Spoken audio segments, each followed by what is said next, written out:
I'm doing okay. Kind of good. Now I'm just turning you guys up.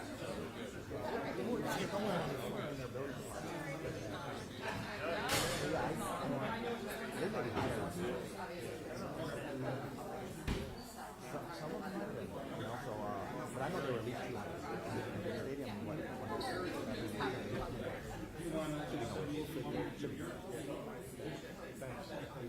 I'm bribing everyone with putting some later. You have to wait till the end.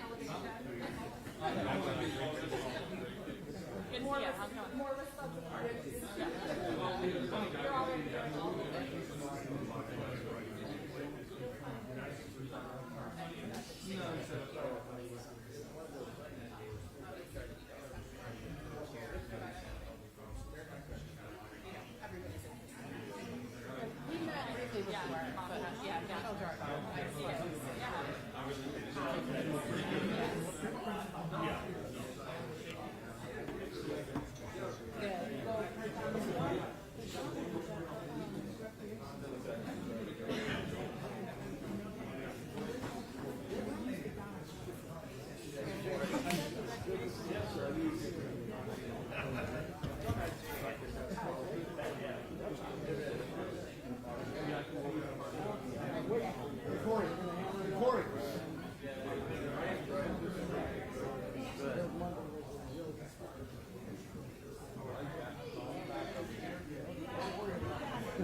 It's a shame.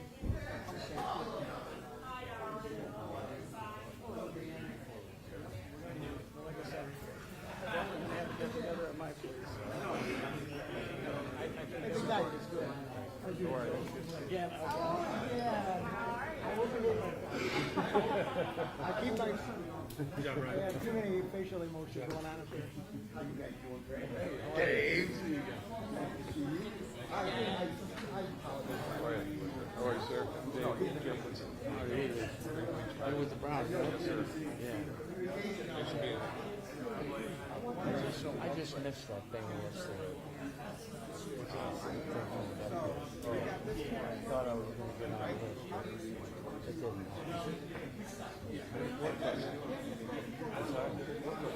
For the lunch with the Browns. I wasn't at the house. We can always have you on. Oh, shit. You can do that? Who'll give you my card? Yeah, I usually bring my grandson. He goes to St. Ambrose and brother. They had school. Oh, he does? He was a quarterback. Well, with the Golden Gloves and When were you back? Am I? Where were you? I just felt bad for you. I had some issues when I came back. Somebody stared me from boxing and took care of my aggression and shit. But this kid, he was in first grade. Kindergarten. Okay, because he may not know that. This was Saturday. I would send a text. God bless you. Great to see you. Congratulations on your little Testing 1 2 3 4. Testing 1 2 3 4. Testing 1 2 3 4. Can you My hear son's me? birthday today. Testing 1 2 3 4. Testing 1 2 3 4. Testing 1 2 3 4. Testing 1 2 3 4. We do anything from golfing. Yeah, just the stuff on the easel. It is the whole Corey, I would say that you guys got better walk up here and figure it out.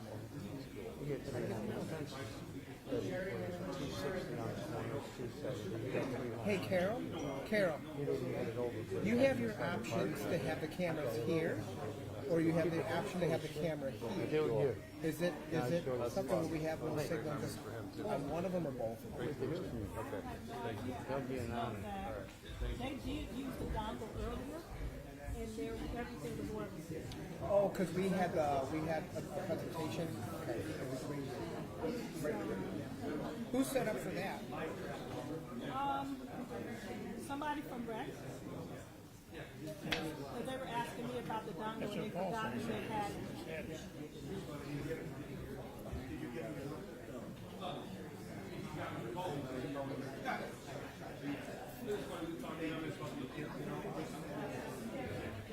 I'm so sorry about it. When you have that, but we have something more important.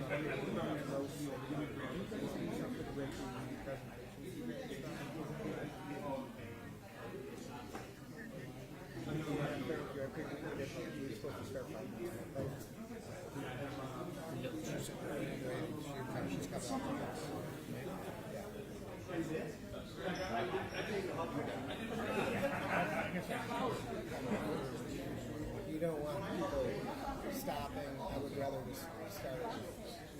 I think. Since we want to get some people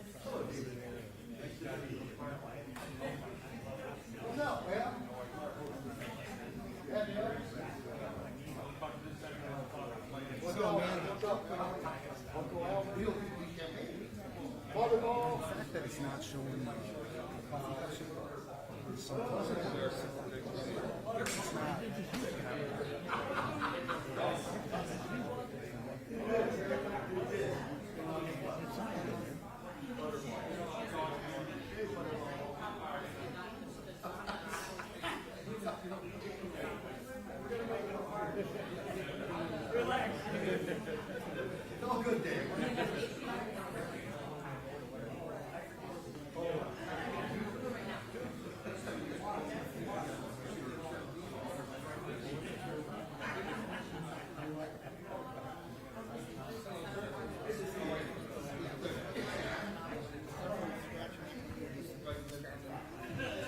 Am I able to power it down? Is that okay? do whatever you gotta do. I'd be ready to go. She's right out of here in a second.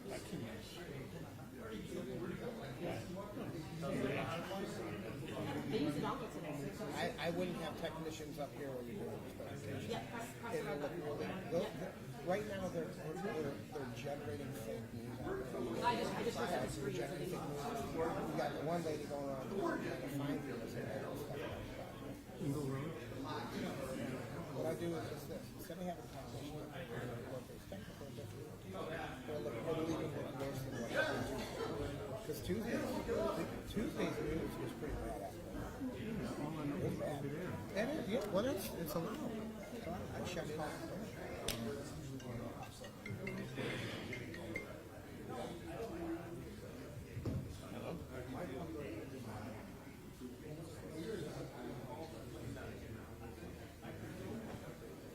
Training the red button.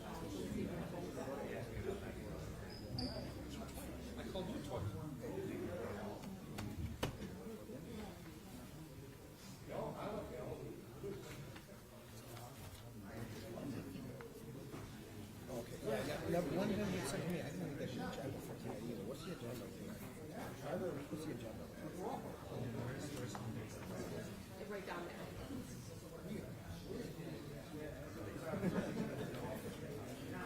They use the dongle earlier, so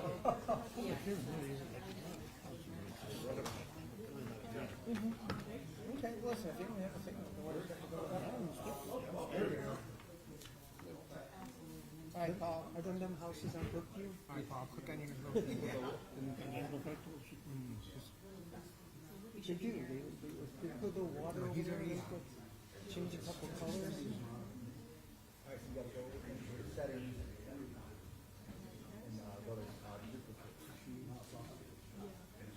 I think it's the connection. Yeah, I got it. No, that was a different, totally different one.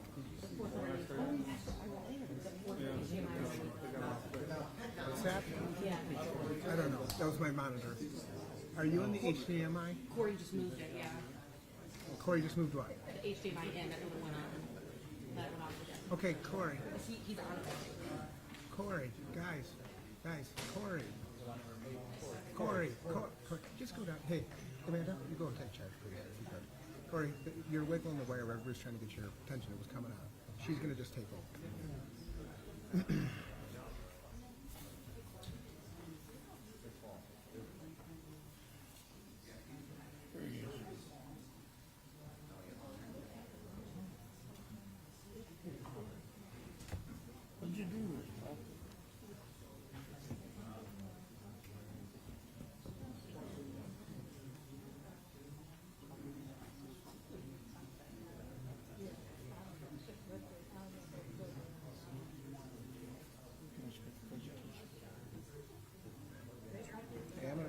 2nd.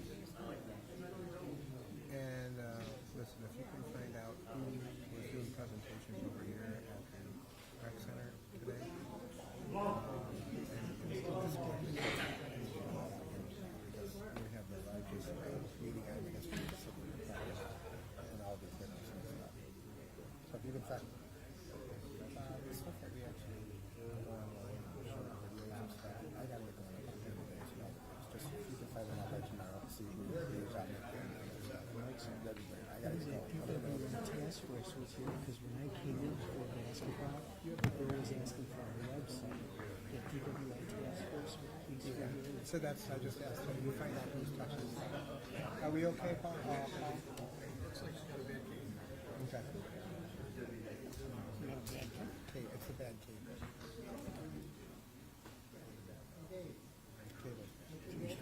Yeah.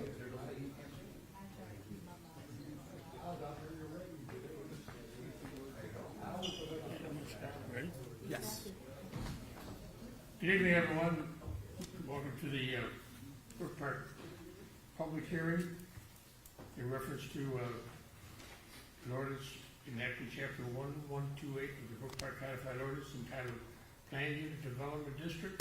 And I'd like to apologize for the delay. We had a little problem with the switch here, and we're going to start now. Please call the roll. Let everybody know who's here. Troyer. Here. Roberts. Here. DeFore. Here. Poindexter. Here. Mancini. Here. McCorkle. Here. Scott. Here. As the record shows, the entire council is here for the public hearing. Mayor, I'll turn it over to you. We're doing pledge allegiance. Do you want to do it? We probably should. Okay. It's always, the pledge allegiance is always good luck.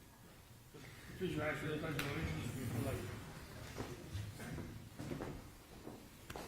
The pledge of allegiance to the flag of the United States of America and to the republic for which it stands, one nation, under God, indivisible, with liberty and justice for all.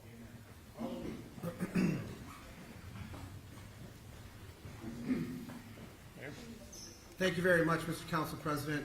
I'd like to welcome everybody to the public hearing about a project that we have over at 176 acres that's boxed in between Snow Road, Interstate 71, and just south of the Ford Motor Manufacturing Facility. And to the west is Route 237.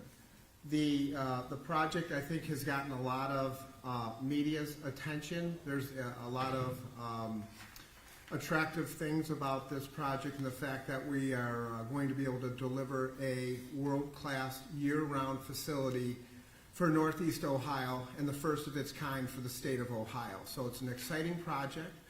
And before we get started today, I'd like to introduce our folks that are here with HSG, the Haslam Sports Group.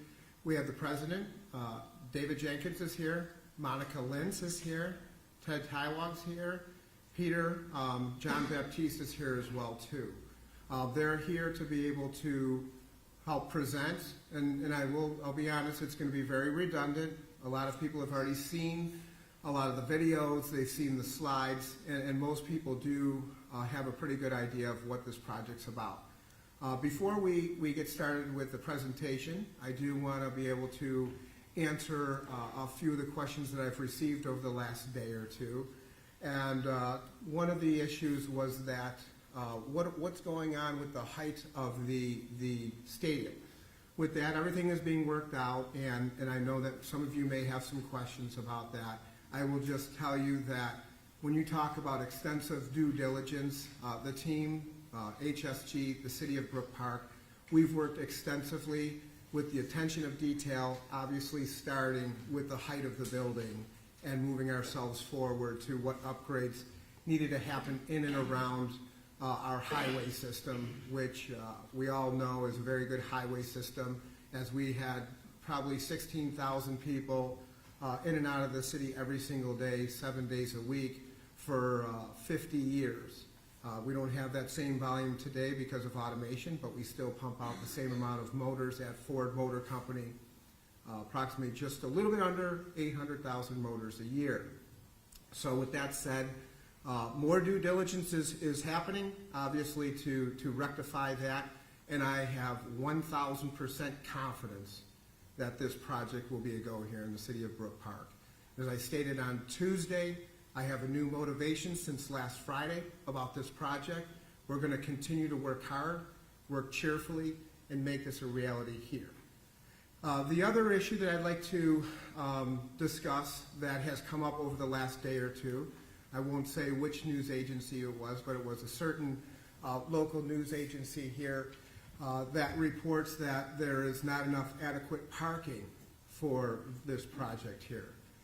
The subject matter came up through presentations that we have made at NOACA, where we were talking about off-site parking, and what was actually captured was that there is a need of 10,000 and that there's an issue there.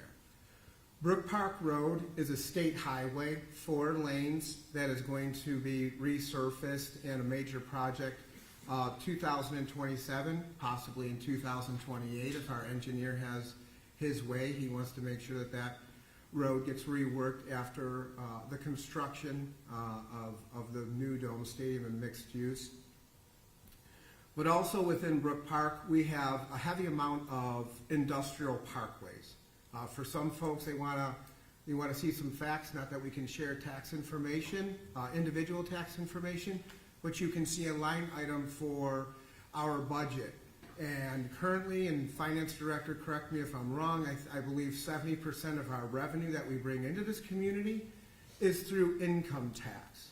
So if you go and see that we're making $24 million worth of revenue here in the city at 2% income tax rate, you do simple arithmetic and you'll find out that there's a lot of salary here in Brook Park. And how do we get that? From many buildings, and those buildings have major parking lots that are adjacent to where the stadium is going to be.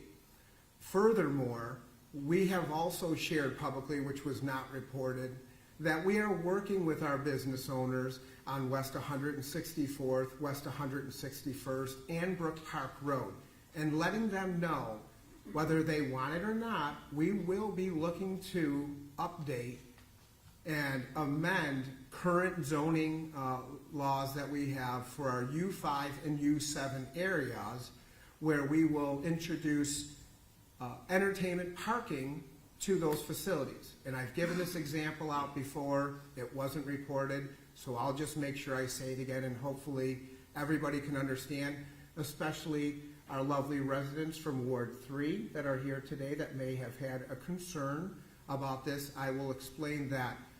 We want to see our business owners along Brook Park Road and the adjacent industrial parkways be able to have ancillary revenue streams through additional parking. So currently right now, I think we all know that everybody, they talk about the Cleveland Browns and they relate it to the Muni lot. And maybe Mr. Jenkins, when he gets up and gives his report, he can explain just how many parking spots are there, which it's not as much as what we're going to have at the new stadium. And if everybody has gone to a game down there, you know that you are finding parking anywhere you can, and then you're walking most likely miles to the stadium. So the current project that's being proposed here in Brook Park not only has very good adequate parking, and I will assure everybody of that, and I'm going to continue to work even more on that with the new motivation that I have, but I will remind them that the fan experience here in Brook Park is going to be much greater than what it is in downtown Cleveland. Everybody that's gone to a game knows that they're climbing out of a pit, crawling up a dirt path, or walking miles over railroad tracks just to get to the stadium.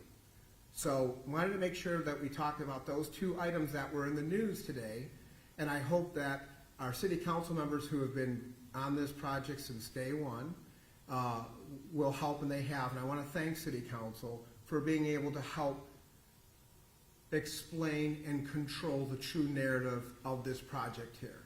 And I'll send a very clear message out there to anybody that wants to spread false narratives about this project, that Mayor Orca is going to come out there and let you know exactly what those facts are. With that said, I wanted to introduce Mr. Dave Jenkins to the microphone to talk a little bit about the project And we have our Economic Development Commissioner, Paul Martichek, who's going to be helping him out with this presentation.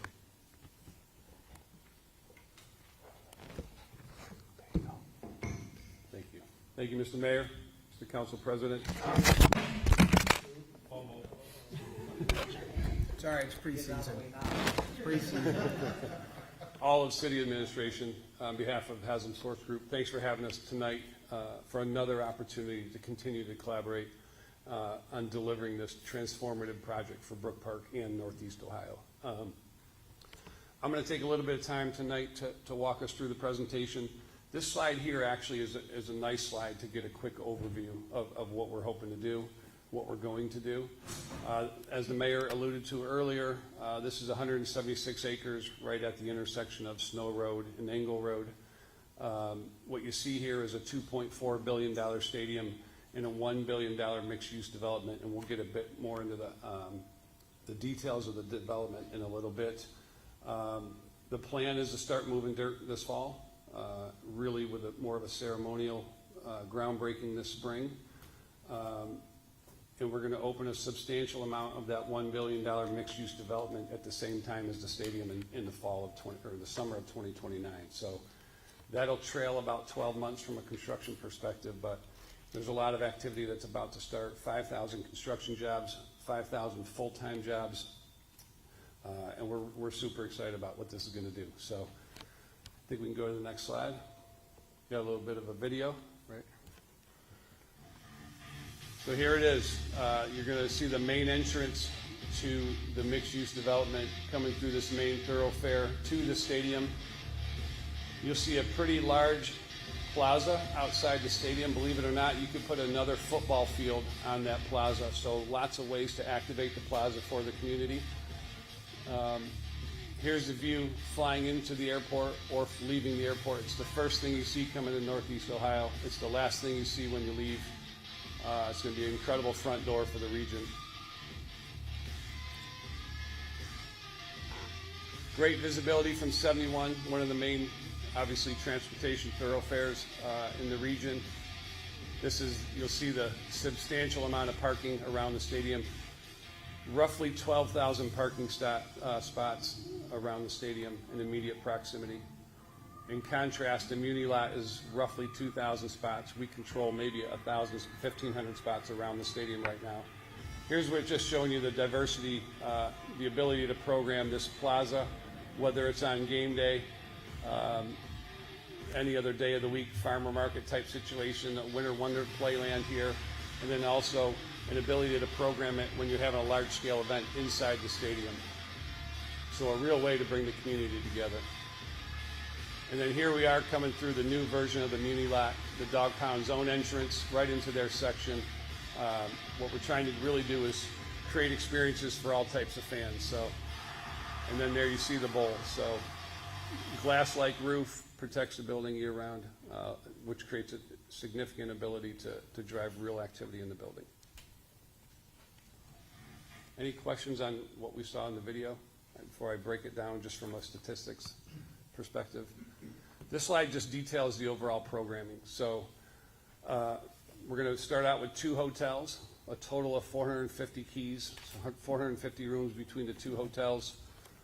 We believe there's a dearth of hotel rooms around the airport, so this will fulfill a great need for our region. Ultimately, when it's fully built out, we'll have 1,200 multifamily units, so apartments, rentable apartments. Likely phase 1 will include both of those hotels, 600 of the apartments that'll come on throughout 2029, and then ultimately 300,000 square feet of retail. A big portion of that is what we call experiential retail, which are restaurants and things to go do versus the big box shopping. And then as the market dictates, hopefully there'll be an element of office space down the road. So when I break down that $1 billion of mixed-use development, roughly $700 million will open up with the stadium, so immediate real activity. The remaining $300 million is along the lines of the office space and the additional housing units.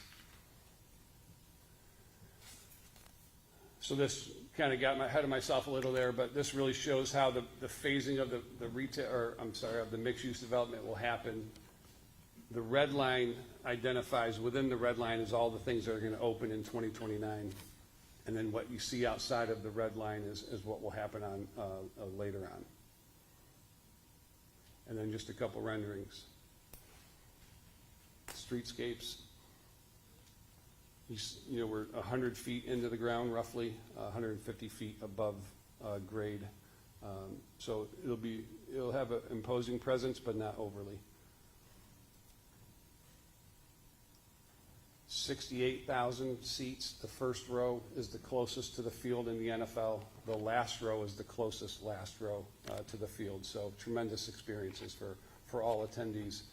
You know, last year we had 3 non-football events at the stadium in Cleveland. We had a Rolling Stones concert, we had a Billy Joel concert, and we had WWE SummerSlam. Over 40% of the attendees across those 3 events were from out of state. Over 80% of those attendees, it was the first time they had been to the building. So what that says is this can be an incredible economic driver for our region, for our state. And it's also, there's an ability to do things that touch far beyond just football fans. So a real way to impact the community. So that's the presentation. Yeah, Yeah, thank you for your presentation. This is a public hearing. It's for the people in the audience. Obviously, people at home can't call in or any questions, but at this time, I'd like to invite anybody up in the audience who would like to come up and address any questions or concerns that you may have. That's what this meeting is for. So, anyone like to? None noted. So you can stand by to answer any questions that they might have. Don't go too far. Louis Modick, 14399 Fayette Boulevard. I know on one of the presentations I was at, they talked about the rolling entrances when there was a different venue at the site where you could close one entrance and funnel the traffic to one way. I don't know if you could speak on that a little bit. Thank you for the question. Look, I think we're going to have to develop traffic plans, and we've undergone a pretty extensive roadway network study to identify the most efficient way to use the footprint, whether it's on a large-scale event for like a concert or for a game day or a smaller type event. One thing we've learned in just today's business operations is the people that come consistently for games know how to get there and they know where to go and they know their experience, but it's a continuous education process for those that may be coming once a year or a couple times a year. So we'll be really thoughtful on the overall traffic patterns as well as the signage and the directional instruments to ensure that it's a really smooth process for all, not just the people coming to the event, but the people who are living there, the people who are working there, and then the greater community as a whole. Yes, absolutely. Mr. Modick, very good question. Very good question. The traffic pattern, whether, just in the parking lot and all the logistics that are going to happen on game day there versus just an everyday. And let's all remember, too, that for 340 some days out of the year, there's just going to be, this mixed use area there. When it comes to the event days, we are working towards building a traffic division here in the city, something that's affordable. Speaking of just 20 some days out of the year, we don't need to hire people to be on the payroll for 365 days out of the year. We have to operate efficiently. So we look to have a traffic division. We also started installing cameras over the last several years. Police Chief Ed Powers has spent hundreds of thousands of dollars just last year in City Council's approval to be able to put up cameras. We're going to continue to put more cameras up. We want to automate the way that we control traffic, and what we'll be able to do is be able to see that through cameras. We'll utilize drones on event day to make sure that we have thorough traffic. Furthermore, nothing's set in stone, but as we work on the feasibility study, which should be out here hopefully in the next month, hopefully, that is going to be able to explain game day event traffic. We'll understand it even more. But there's going to be certain streets in Brook Park that we shut down.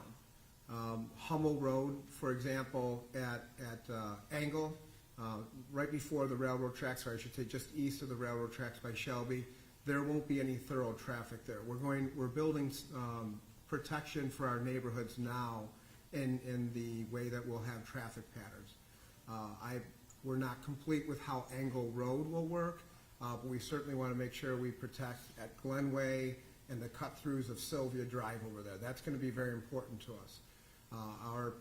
Our engineer is one that checks the bungee cord 20, 30 times before somebody else jumps off the platform. He's very thorough, and there's been a lot of things that he has been working with the Haslam sports groups, Phil Dangerfield with, on how are we going to do this game day?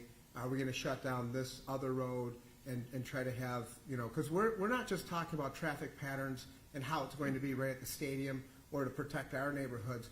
We've integrated, obviously, Cleveland into the study and Middleburg Heights. Once you get north of Brook Park Road, and this might turn into another story because I just mentioned that we're looking out for our neighbors, but West 150th north of Brook Park Road and West 130th are just two-lane streets where we're going to make sure that Cleveland neighborhoods are not affected. We want to make sure that Middleburg Heights is not affected. And we've had great meetings with the Haslam sports groups and just about every single mayor, I think, in the county, and obviously the ones that are adjacent to the property. So when it comes to traffic, there's been a lot of work done on that. And as soon as we have a dedicated plan, we will present that, obviously, to our community through, other public hearings. This is not going to be the only one that we do have. And we will assure you that even though what we come up with today, we will still be here to tighten the screws and make sure that those programs are even more efficient in the future. Because we have to build this, see those game day operations, and then not everything may be perfect right out of the bat or out of the gate, and then we'll have to correct some things in the future as well. Anyone else like to come up?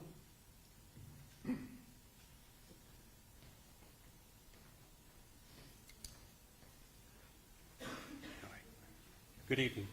I only had just a couple of concerns or a couple of questions to ask, and I just wanted to put it out there just in case people are concerned in the general area of what this development is going to entail.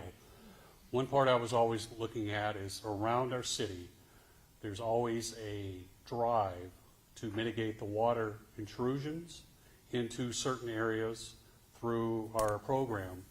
And knowing what I've known in the city, in Brook Park, especially at the airport, there's always been concerns of watershed and water runoff, and also snow removal.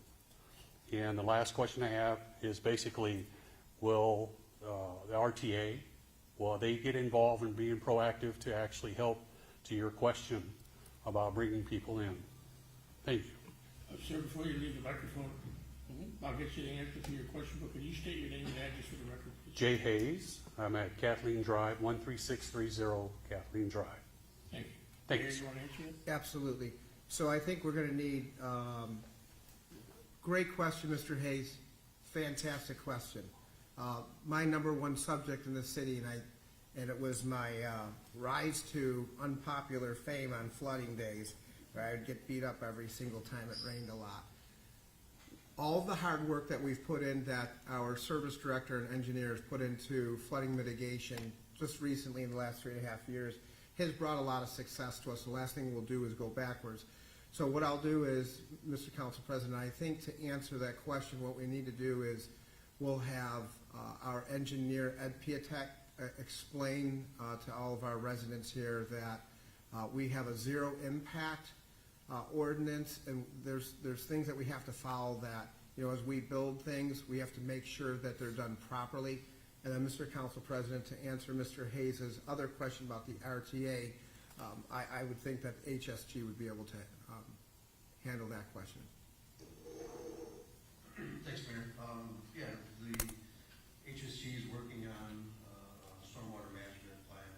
We've met with their engineer a number of times, and I anticipate quite a few additional meetings. We've engaged the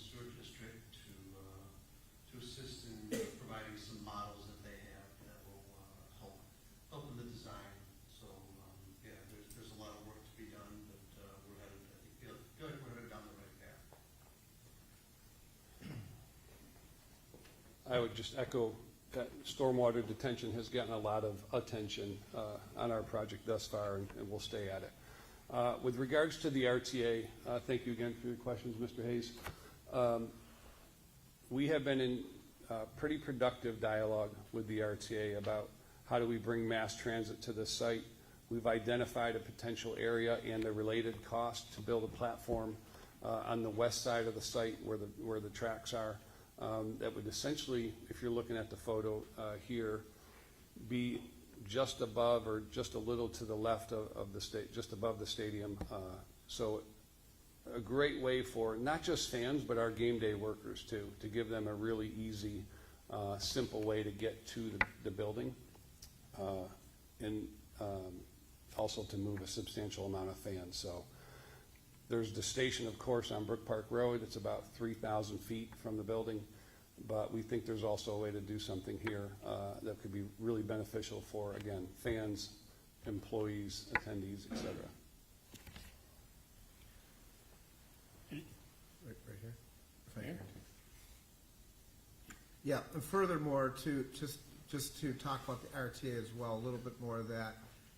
There has been a lot of dialogue about, you know, the current situation where most people are taking the RTA to the Tower City and then walking from there.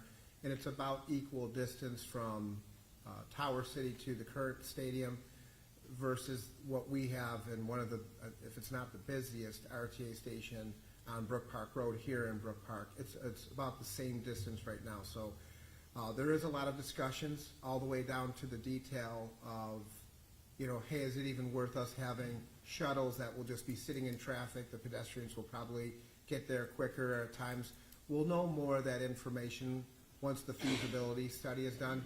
But the one thing I can say is that out of this group that you see right here is that there is a lot of things that are landing on the conference table, and we're sorting through all of them, and we're trying to think of worst case scenario. And let's get it out there. What's the worst case scenario? It's Monday through Friday event, a major event Monday through Friday, where people will probably still work or maybe do a half a day, and everybody's going to come at once. And we will be impacted by that, but at the same token, it's a special event. We're going to have visitors here, and it'll be something great. When it comes to Sunday events, you know, a football game, people seem to trickle in. You know, some people want to, you know, get that tailgating on at 7 a.m. and others just show up right before the game and walk in. So we're working with worst case scenario, and then we're working back from there on how we can make sure that we have efficient traffic. Anyone else like to come up with a concern or a question?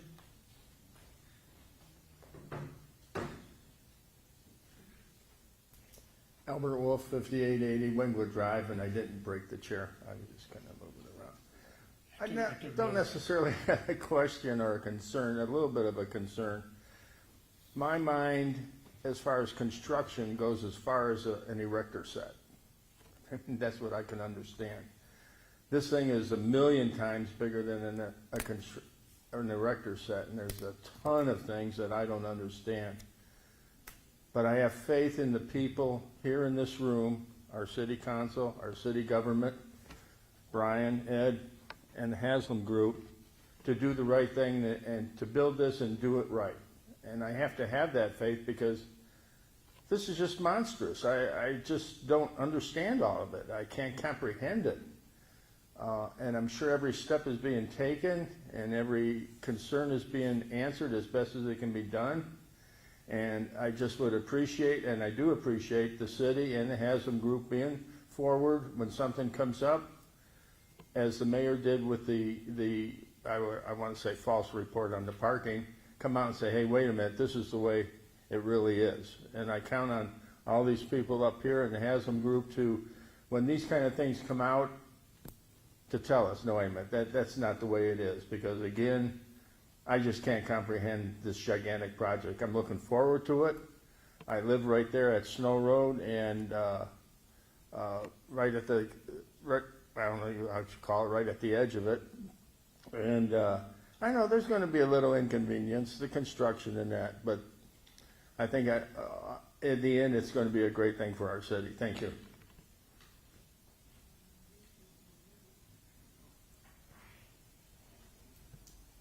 Hi, Liz Sayers. I only have one question. What about the police and the fire department? I haven't heard anything about them, and I'm hoping that you don't forget about the west side, because it seems that we don't get enough police officers over there now. But I'm just kind of concerned about the police department and the fire department and how they're going to handle all this, since I'm always told that you just have enough here to take care of the city. That's all I got to say. Mayor, I'll go to you. Yep. That is obviously the most important question, is our safety and our plan for that. As some people know, and not everybody does, for the residents that are here that do not know that, I've made some major changes in the police department since day one, since I started. Probably some unpopular changes, some stuff that made national news, but it was right for our community.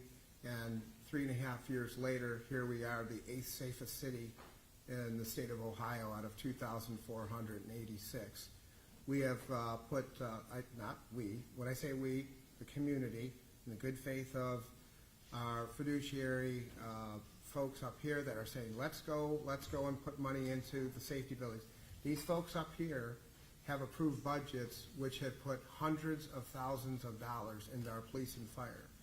The city has a second fire truck that we'll be getting, and I think we got one last year. We're having another one built. We should see that one next year. We've purchased 10 police cars.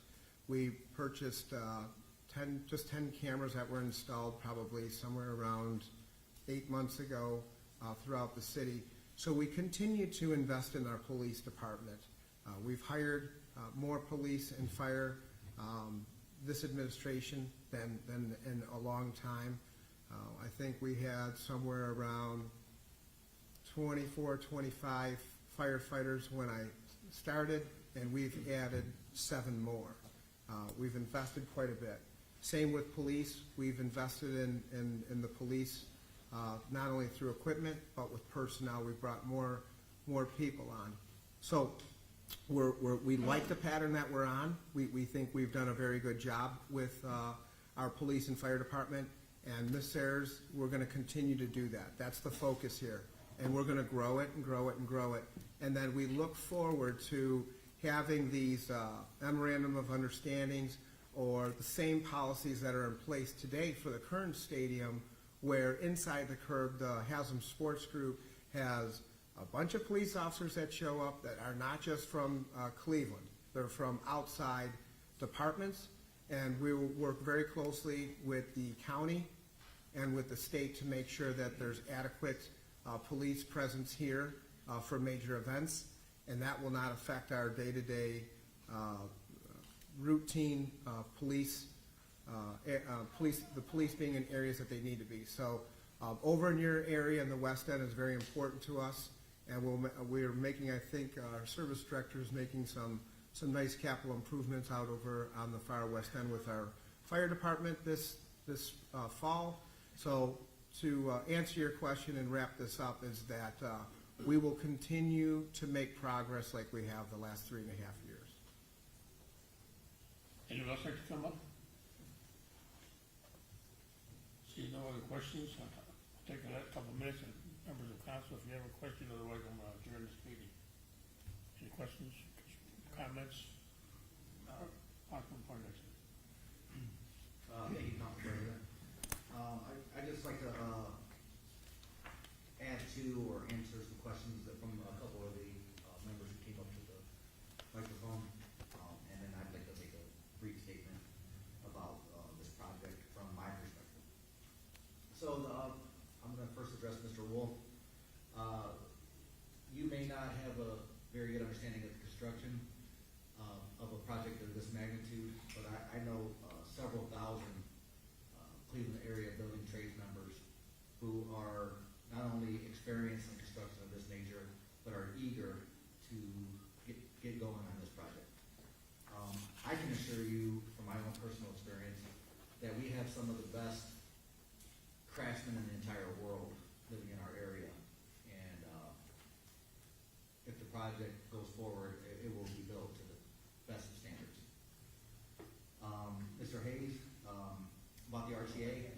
agree. I think the RTA definitely needs to be collaborated with on this project. Not just to add a stop at the stadium, but I think this is a good opportunity for the RTA to even expand service, possibly further south, maybe further west, connecting, more residents in our greater Cleveland area to downtown and to the stadium. This is an opportunity to kind of open up the region to others where that opportunity may not have been there before. So yeah, I hope that dialogue is being had as well as the additional stop at the stadium. Mr. Jenkins, would you like to has the discussion been in that direction with the RTA? Yeah, I would just reiterate what Dave said, that we've been in really regular, productive contact with them, a lot of working sessions. I think everything is still on the table. It's early in the process, but everyone's working towards that 2029 opening day to get as many people there as possible. Understood. Thank you. And then just a comment about the project as a whole. I, for one, am very excited for this project. I've heard numerous residents come out in support of it, and I've also heard a few here and there who have had concerns about it.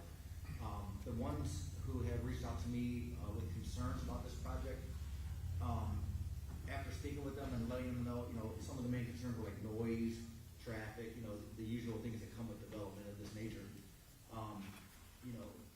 After conversation, and I let them know that it's a dome stadium, so most of the noise is really just in passing traffic and residual types of noises that are normal in any bustling area. Noise from the events probably would filter to their homes and things of that nature on event days.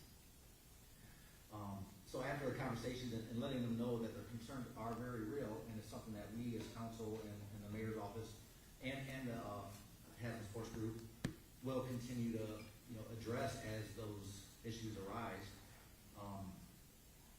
The support for the project is very high in the city with everybody I've spoken to. I'm very excited about the project. I think it's the best thing for our region, not just Brook Park, our entire region. I know other entities might not feel that way now, but I believe that after the completion of this project, and once the area is enhanced in the way I believe it will be enhanced, I think we'll all be better off. To me, it's a better product than what we have now, and anytime you have a better product, that bodes well for the area as a whole. I am a little disappointed, however. I'm disappointed that this once-in-a-lifetime project hasn't been welcomed by people who should be welcoming it. Our Brook Park, we need help and support from our neighbors and our allies and our friends in the greater Cleveland area.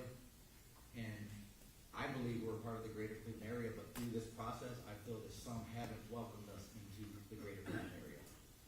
And it seems like we're only the greater Cleveland area as long as we're supporting the Cleveland part of that phrase. But it's early in the process, and there's still time for our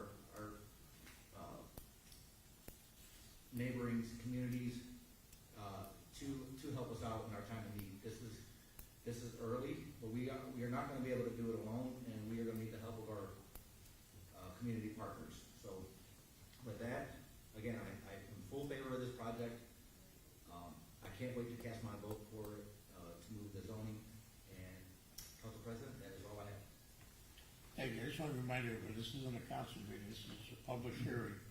And I thought I'd give you guys an opportunity to make a few comments if you like. Councilman Cindy, Thank you, Council President, and I'll be brief. I do have a comment. The mayor gives us a lot of credit, and he deserves a lot of credit. The mayor worked so hard on this. But when he gives us the credit, it also goes back to the administration. It goes back to all the departments here in Brook Park: service building, police, rec center, fire. I could go on and on. And that's what matters. That's what makes Brook Park. And as I'm out in Brook Park so much, I think it's like 7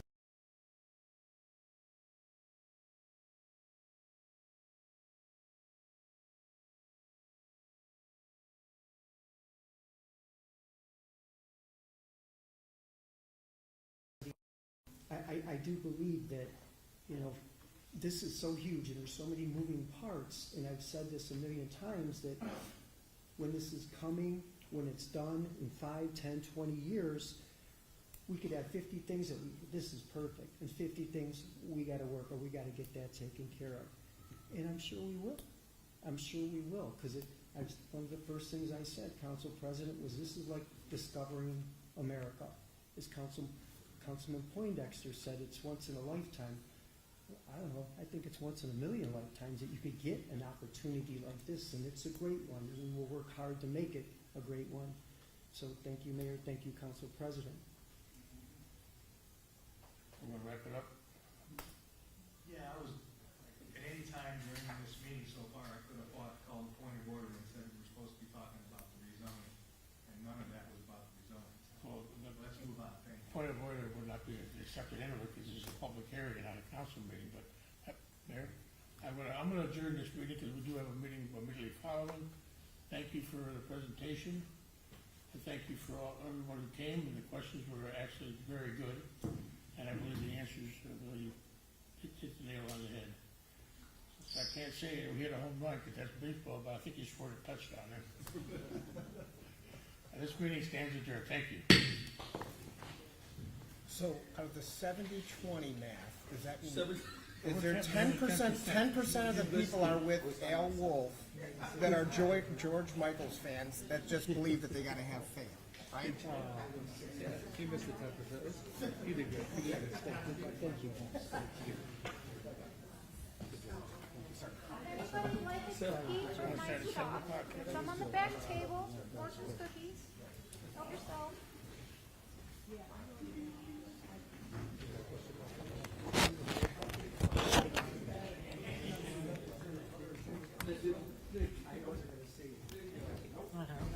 Where my contrast. I was hoping it was more here too. I said that. You wanting it up there still? Oh, no, you're right. That's like the same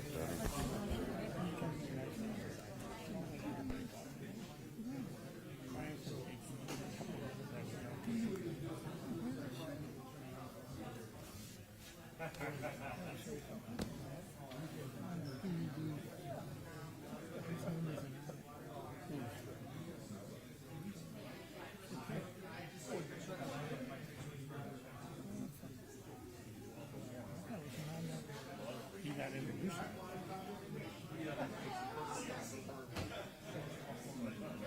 You took his name off. Okay. 5, 6, 7. I got one.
council meeting.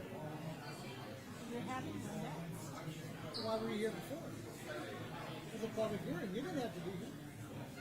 Nobody told me that. I did. Just now.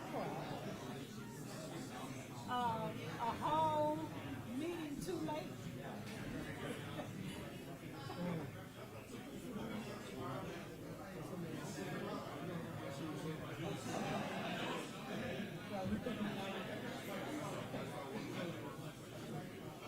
I'd like to comment.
Called by the mayor. Notices were sent out to council members. Switch over. You gotta turn that down. You're in a council meeting. How come you just come? Okay. That's okay. Notices That's were sent okay. out to Councilman Schreier, Maxini, Roberts, Scott, DeFore, McCorkle, Poindexter, Council President Salvatore Mayor, Orcutt, Law Director Horvath, and Finance Director Bob McGann. Please rise for the pledge of allegiance.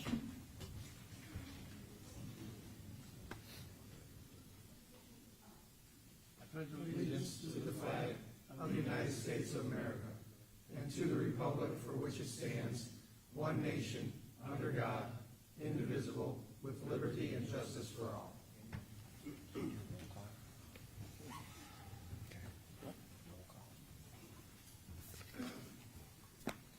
Please call the roll. Schreier.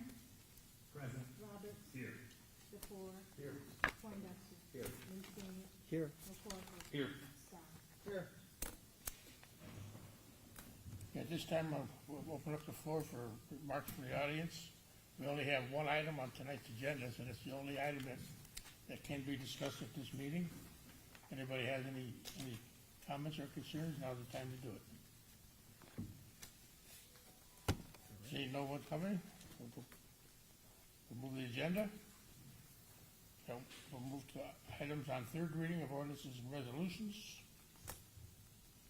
We have ordinance number 11478-2025, an ordinance enacting chapter 1128 of the Brook Park Codified Ordinances entitled Planned Unit Development District, introduced by members Councilman Mancini, Councilman Roberts, Councilman Scott, Councilman DeFore, Councilman McCorkle, Councilman Poindexter, and Council President Salvatore.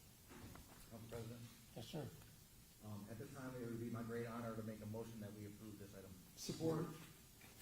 Motion made and properly supported by 17 supports. Council as a whole. So let's try to take the third support. Who was that? Motion made, properly supported to pass this on third reading this evening. Any questions on the motion? Questions or comments? Councilman- Thank you, Mr. Council President. Councilman Schreier. First, I'd like to say, I'm for, in fact, I'm very much for rezoning this area, because that's really what we're doing. Problem is, in talking with a lot of people and getting their opinions in Ward 1 and otherwise, they see problems. The only thing I wasn't able to do was find an attorney that I trust to read it, because I guess it's a different way of reading things. Gentleman said that you gotta have faith, but I can have faith, but I can't represent the residents on faith.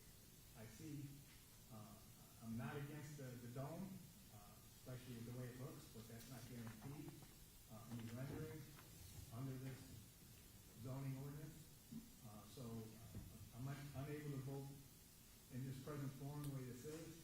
I feel and others feel that you could drive a grounds equipment truck through somebody's wording. I talked to even an English teacher, and she was appalled at some of it.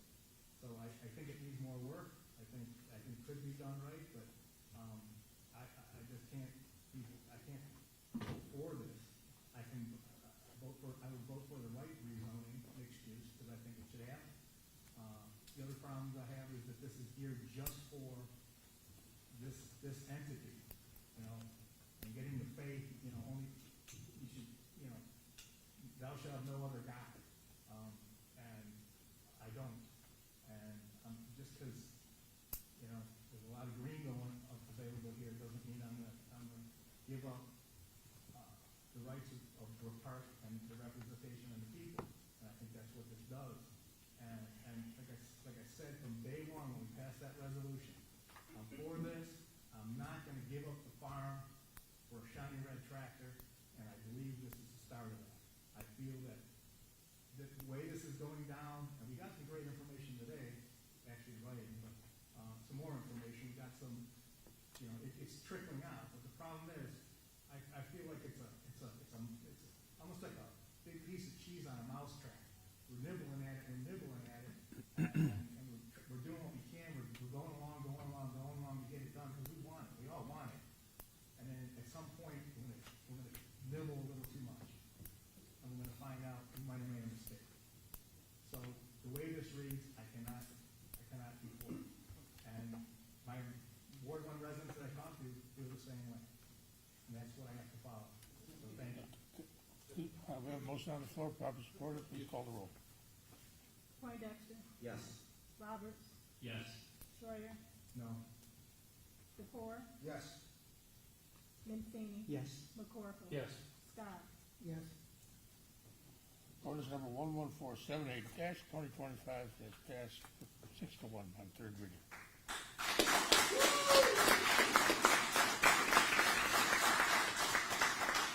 Motion to adjourn, Mr. Chairman? Motion made, properly supported to adjourn. Any questions on that motion? Seeing none, please call the roll. Mancini, Yes. Roberts, Schreier, Yes. DeFore, Yes. Poindexter. Yes. McCorkle. Yes. Scott. Yes. This meeting stands adjourned at 7:08. Thank you very much.